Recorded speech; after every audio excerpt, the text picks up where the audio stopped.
Today we are going to focus on preparing fresh salsa. For today's lesson, I will go over mise en place or kitchen, how to set up, safety, and also how to prepare your salsa with those fresh garden tomatoes. First, when you come into the kitchen, you're going to need to have your mise en place or your setup. So you will need to do things like putting your hair up, washing your hands for 20 seconds with hot soapy water. You will need to wear gloves in the kitchen and also wear a mask. So when you are around food or cooking in our lab or any lab at this point in 2020, you're gonna need to wear a mask when you're around food. So as far as your safety, that's where you start. You will need to have some wipes and some things to sanitize as you go. Sanitizer is good as well. Today we're going to use this for demo purposes. We may use something different when you're actually in the kitchen. So for today, I have put down a wet towel on my cutting board, and I have my ingredients laid out. And the first thing that I'm going to show you all is the recipe. So here's the recipe, and I'll also post this on the video. I've had lots of students ask me to actually show you the knife skills or look at the table, so that's what we're going to do today. I'll put the actual recipe here. All right, so the first thing you're going to need, there's different types of tomatoes. There is the regular size tomato. For salsa, the best product comes from a Roma tomato if you look at your list of ingredients. The second item is going to be the peppers.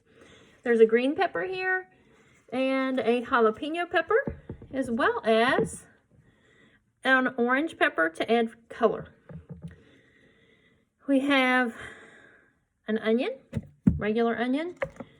This is a green onion or a scallion. You can add the black beans if you'd like, and also corn. The other thing that's not even on here is called cilantro, if any of you are familiar with that. And the last thing is going to be vinegar. Now, the thing that you cannot do without, a lot of these say optional, you must have Miss Wagers or some brand of salsa mix. It looks like this. So as I'm cooking today, you all can watch my hands as we go. There are different types of knives. I've wiped off my surface, wet it, it's good and damp so that my cutting board is stable. And I'm going to, at this point, cut up my tomatoes. I'm going to use a serrated, remember that's a knife with teeth, to cut up 5, actually it's going to be 10 Roma tomatoes. I start by cutting off my edges, okay, and I have my bowls here. This is going to be my extras bowl. That's what I'm not using. So I'm going to cut my ends off. Then I'm going to cut one end and then the other. I am not going to take off the skins. Okay, so there's tomato 1. Take note, this knife is in the OK symbol. I mean this hand. The other hand is in the claw symbol. Okay, I'm going to cut them. I do fairly chunky. I believe some of you might like yours mushed down a little more. If you want it a little more mushy, you can do this. Okay, like I'm doing, if you can see, I'm kind of pushing on it. Okay, there's tomato number 1. Okay, I've got 9 more to go. So I'm going to cut my edges. Okay, there's a bad spot because remember a lot of times we get these Roma tomatoes that are in season from the garden. These are from a family friend's garden. Okay, so we'll put these up. Nice size. And those put in the bowl. I am going to go on and once you have all of your tomatoes cut, that is 10 Roma tomatoes, then you'll set those to the side in your bowl. The next step for the actual recipe is going to be to cut your green pepper. Now, the knife I'm using for this is going to be a paring knife. So I'm going to go around the edge, use my sharp paring knife. Okay, there's my extras. I'm going to cut this in half like so, and then I will cut it in 4th like this. Okay, the extra we'll put over here so it's not in our way. All right, so at this point, I'm going to go on and cut up my peppers. I keep them fairly chunky because some people do like to trim that off or cut it out. Now, what is the hottest part of a pepper? If you've ever asked or wondered, the hottest part of a pepper is always going to be the seed. Now this is just a bell pepper. They're not technically very hot.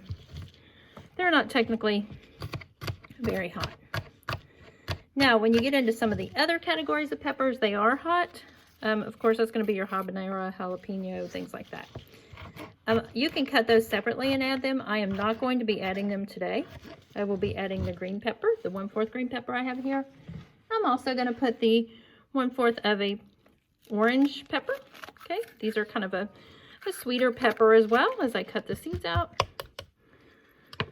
Wipe off my area. Wipe my area often so I keep everything clean and neat. Neatness counts. Okay.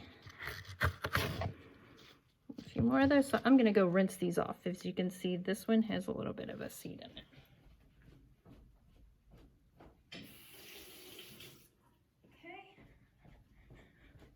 So these small peppers that you can get, these are of my favorites. The small peppers that you can get like these are my favorites because they're about 1/4 of a pepper, like you were talking about, so there's less waste, unless you're making a really large batch for canning or for a large crowd.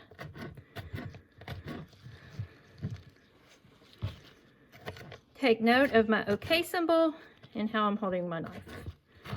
Always wearing gloves for kitchen, for the safety of others around us.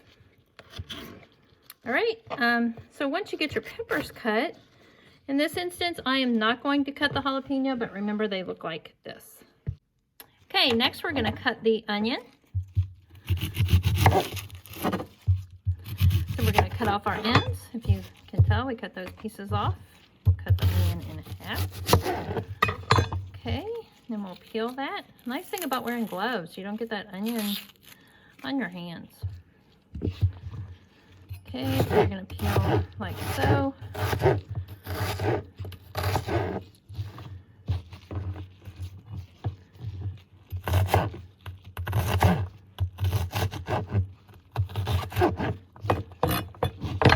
Okay, and you'll put your onion in. Okay, once you put onions, the next thing's going to be if you choose to put some green onion or scallion in. And a lot of people say you only do the ends. Well, I put a little bit of the other. And the reason I do that is just add a little bit of color, texture. When you're looking at foods and why you like them or what you enjoy, a lot of times it's based on the textures, not just flavors. So I add just a little more than maybe other people would in mine. So I'll put a little bit of this in there for your variety. Okay, next, this is optional as well. So you do not have to add your green peppers, your onions, or even your 1/4 cup of black beans. Okay, so I'm going to use the proper measuring cup for black beans. You're going to use a dry measuring cup that looks like this. Beans are good to give you protein. They're a healthy source of protein, and they're also good for the body. Okay, some people like to add a can of corn, or even if you have fresh garden corn, you could add 1/4 cup of that. At this point, you're going to add your 1/4 cup of vinegar. Now, the type of measuring cup you're going to use for vinegar is liquid. Okay, liquid measuring cup. So make sure you're using the right one. I'm going to go down to eye level or meniscus point, if y'all remember this, if you've ever heard of it. You're going to add that 1/4 cup of vinegar to your salsa. Once you've done that, you're going to add 1 to 4 tablespoons of your Mrs. Wager's seasoning mix. I'm going to put this here. At this point, I'm going to start with 2, stir it in and taste it. Now this is the medium. As far as the heat, you can get spicier. Some people do like the hotter. Okay, last thing I'm going to do, I'm going to do a little bit of chiffonade, if you all have ever heard of this.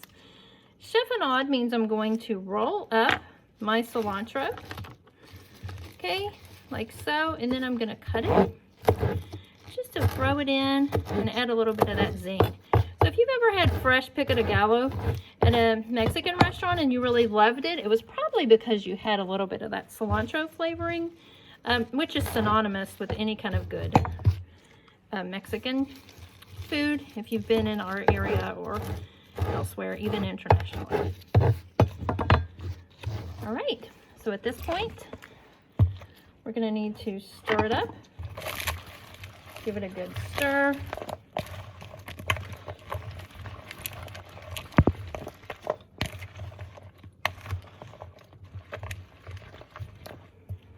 You'll taste test at this point and see if you maybe would like to add more seasoning. Some people choose to do that. Some people even like a little more tang, so they'll add a little extra vinegar at that point. And then you can serve it with tortilla chips. I always have tortilla chips handy. I get these really cool containers where you can take things out and serve them separately at GFS. If you want to can some of this, if you wanted to can, you could get your canning jars and do a hot water bath next without going through the trouble of doing the other pressure canning. So if any of you are interested in that portion, if you'd like to see the canning portion of fresh salsa, let me know.